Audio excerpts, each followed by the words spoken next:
Bienvenue à l'introduction de l'étude des couleurs. Tout a commencé avec Monsieur Johannes Sitten qui a déduit sa vie à l'étude des couleurs. Monsieur Johannes Sitten était un peintre suisse qui a vécu dans les siècles passés. Entre autres, Monsieur Johannes Sitten a enseigné à l'école Bauhausschulen. Les traductions littéraires des mots Bauhausschulen, c'est la maison de travail. C'est-à-dire que les gens qui ont enseigné là-bas n'étaient pas des profs, ils étaient des artistes qui ont ouvert des classes et enseigné leurs élèves en fait en travers de leur passion. Bauhausschulen était créé en 1903 après une crise économique assez importante en Europe. Par cette nécessité-là, le gouvernement allemand a décidé d'ouvrir le Bauhausschulen à l'année 1903. En fait, le Bauhausschulen a répondu à certains besoins de la peuple allemand. Et puisque la caisse était vide, et puisque avant la guerre, et les styles de construction étaient plus, et c'était un style excessif, cher, compliqué, et il fallait trouver une autre solution pour la construction des pays après la guerre. Donc, ils ont ouvert l'école pour pouvoir créer un système de construction qui est le plus pratique et puis est le moins cher. Le design qui était créé à cette époque-là à la Bauhausschulen était très moderne. En fait, cette école était la porte pour l'art moderne. Et comme vous voyez, tous les objets qui étaient faits à cette époque-là tiennent la route jusqu'à aujourd'hui. Ils n'ont aucun signe des années. C'est des objets qui sont contemporains. Même si on regarde l'architecture qui était faite à cette époque-là, c'est une architecture qui n'a pas une signe spécifique à quelle année elle était faite. Elle était bien pour hier, elle est bien pour aujourd'hui, et puis elle sera bien demain.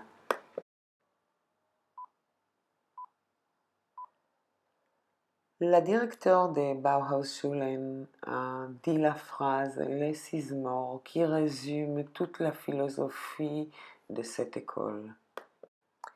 Les donations les plus importantes de M. Johannes Sitten, c'était les cercles chromatiques et ainsi son méthode de la théorie des couleurs subjectives. Parlons d'abord des cercles chromatiques. Nous tous on connaît les cercles chromatiques d'une occasion à une autre dans notre vie. La plupart de nous des jardins d'enfants, quand notre prof nous a donné des couleurs et des pinceaux et on a joué avec un mélange de couleurs. Et dans le cœur des cercles chromatiques, on peut voir une forme de triangle et là on voit les 3 couleurs primaires, les jaunes, les bleus et les rouges. Le deuxième cercle s'appelle les couleurs secondaires. Nous tous, on sait si on mélange le bleu avec les jaunes, on crée des verts. Si on mélange les jaunes avec les rouges, on crée l'orange. Si on mélange les bleus avec les rouges, on crée les violettes.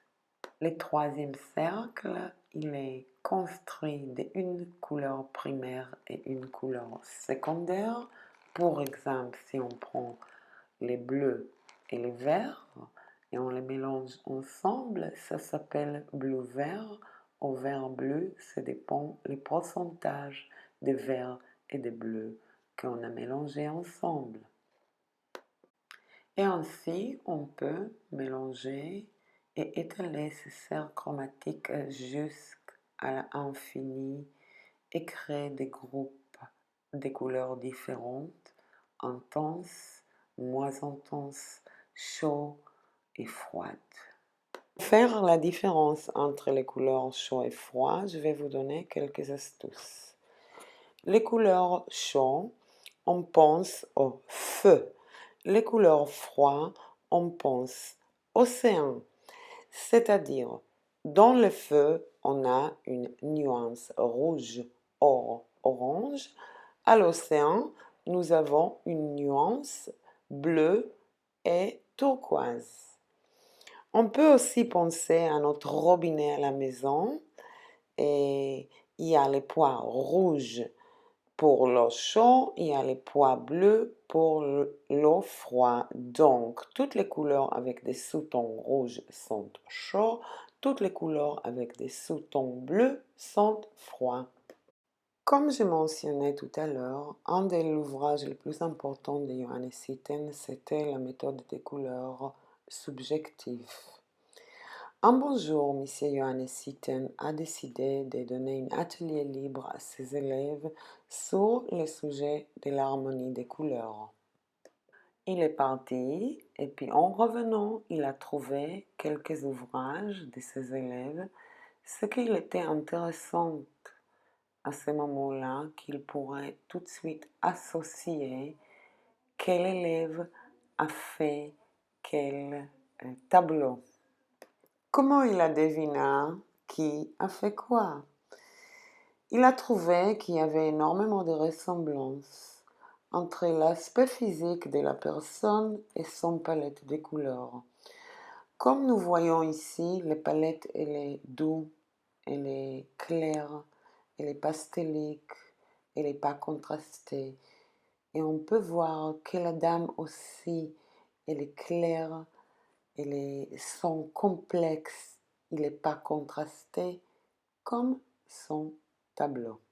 Une autre élève, qu'elle est rouquine, avec des taches de rousseur et des cheveux roux, a dessiné une palette de couleurs chaudes, intenses et gaies. Troisième exemple de palette de couleurs que Johannes Itten a trouvé, a sorti un petit peu de contexte de harmonie. Malheureusement, ce monsieur a suicidé 2 semaines après qu'il a dessiné cette palette. Et après cela, Johannes Itten a commencé à comprendre que les couleurs, ils ont 2 critères. Un, la lumière, et le deuxième critère, c'est le caractère. Ça, différemment, une couleur peut embellir une personne, mais à la même temps, une couleur aussi crée une influence psychologique sur la personne qui le porte et sur son entourage. Troisième principe par rapport aux couleurs que nous devrons retenir. En fait, Johannes Itten était la première à mentionner et résumer que l'auteur du soleil change chaque saison et cela crée une certaine influence sur les couleurs des paysages. En effet, les méthodes de Johannes Itten, elle est utilisée jusqu'à aujourd'hui. Par exemple, dans les écoles d'art dans le monde entier, et par toutes les personnes qui leur métier touche les couleurs, comme les architectes intérieurs et extérieurs, les paysagistes, les maquilleurs, les peintres, et bien sûr nous, les concerts en images. En 1960, l'américaine Carol Jackson a repris la méthode de Johannes Itten et créé son méthode à elle, qui s'appelle Color Me Beautiful. En fait, elle était la première conseillère en images et puis elle était la première à mentionner que nous avons 4 groupes de couleurs après les noms des saisons, donc hiver, été, automne et printemps. de Carol Jackson jusqu'à Christina Cordula. Le métier de conseil en images arriva en Europe vers l'année 90 des siècles passés et nous, en pratiquons ici les méthodes coloristiques.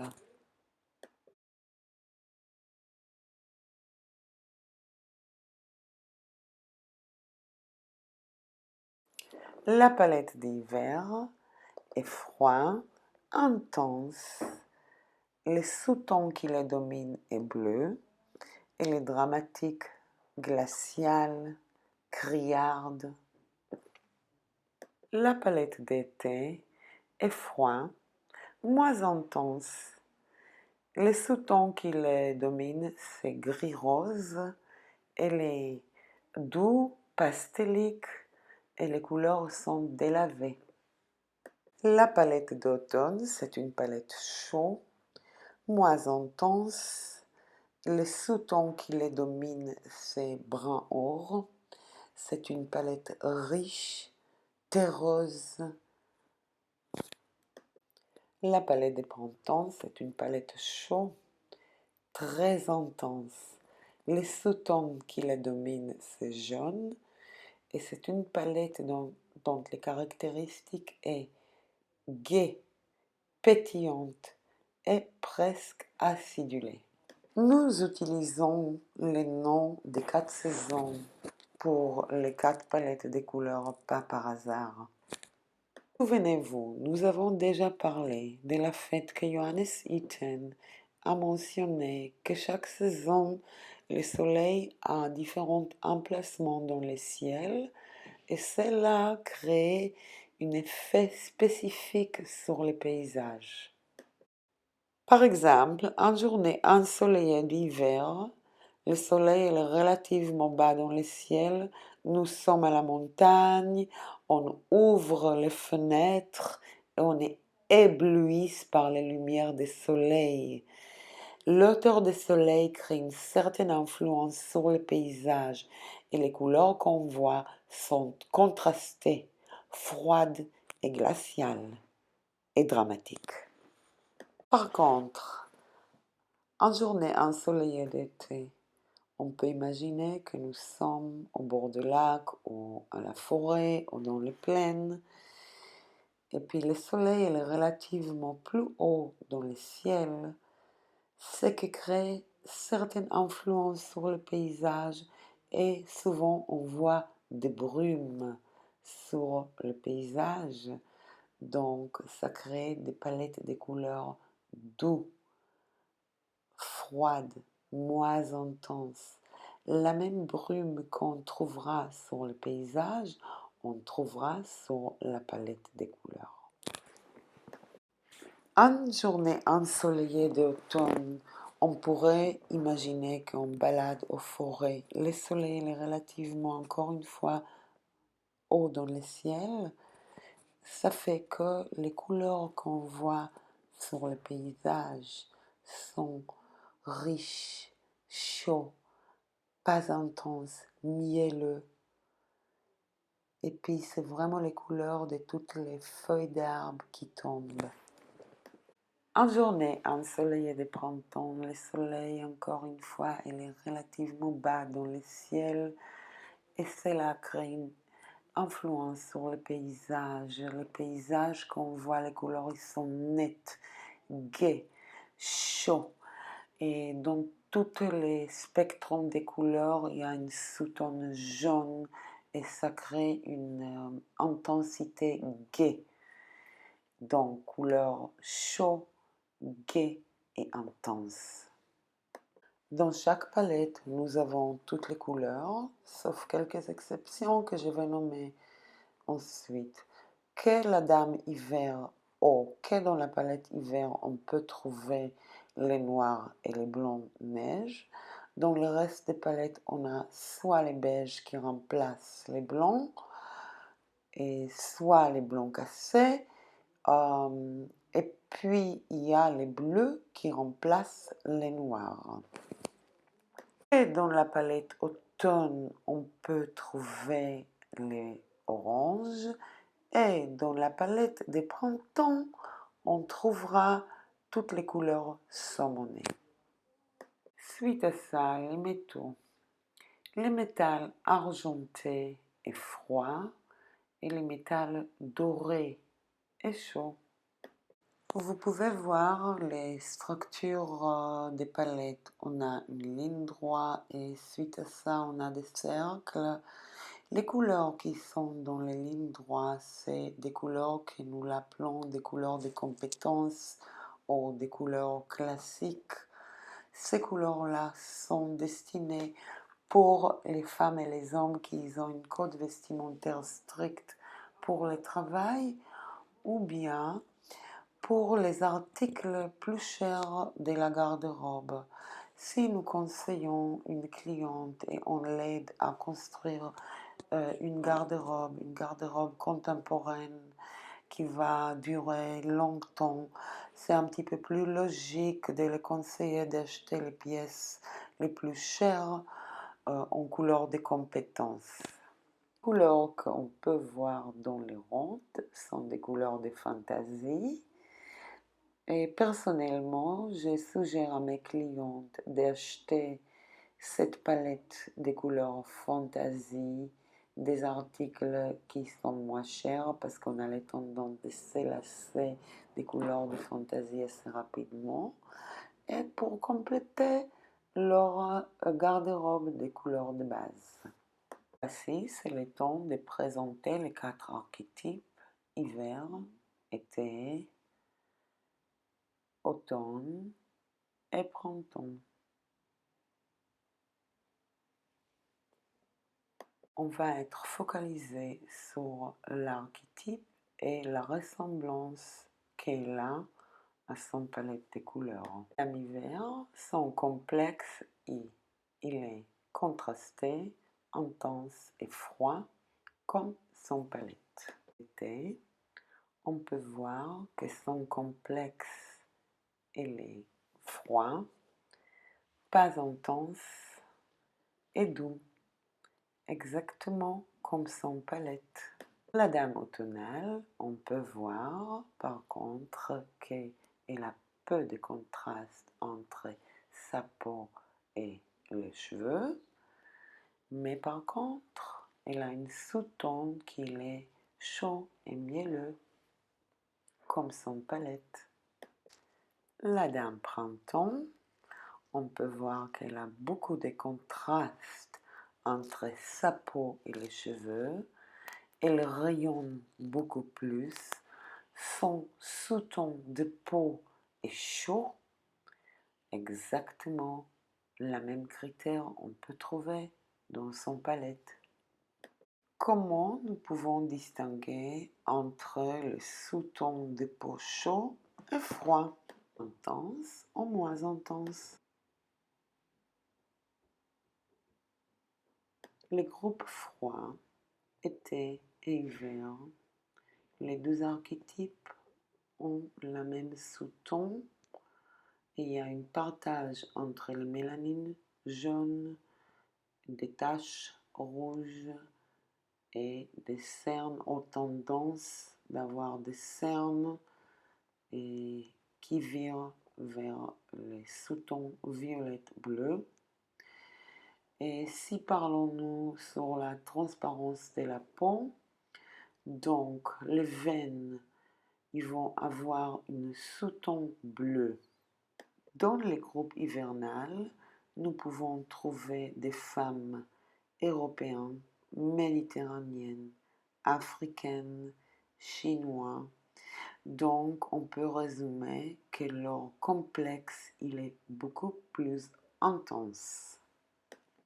Que le groupe était qu'elle est ainsi froid, mais plus clair, on peut voir dans l'exemple que les dames d'été sont plus claires et des peaux et des cheveux. Les deux archétypes chauds, la dame automne et la dame printemps, ils ont sous-ton de peau pêche, or, ivoire. La dame automne, elle a peu de contraste entre sa peau et ses cheveux. la dame des printemps, elle a plus de contraste entre sa peau et ses cheveux. Quelle est l'utilité de la colorimétrie pour une cliente? D'abord, on dit que la colorimétrie est la moins importante avant l'âge des 30 ans. Et pourquoi cela? Parce que avant l'âge des 30 ans, nous avons une bonne mine naturellement. Et juste après, on commence à accumuler des rides, des ridules, des petites marques, des petites signes de fatigue, des cernes. Et à ce moment-là, nous avons besoin de l'aide qui vient de l'extérieur. Avec la bonne palette de couleurs, on peut illuminer un visage, on peut enlever les taches de fatigue ou l'ombre de fatigue et la personne a une allure beaucoup plus fraîche. Pour profiter pleinement les résultats de notre analyse des couleurs, il faut considérer à changer 4 critères. 1. Les habits qu'on porte autour du visage, les palettes de maquillage, les couleurs de cheveux et ainsi les bijoux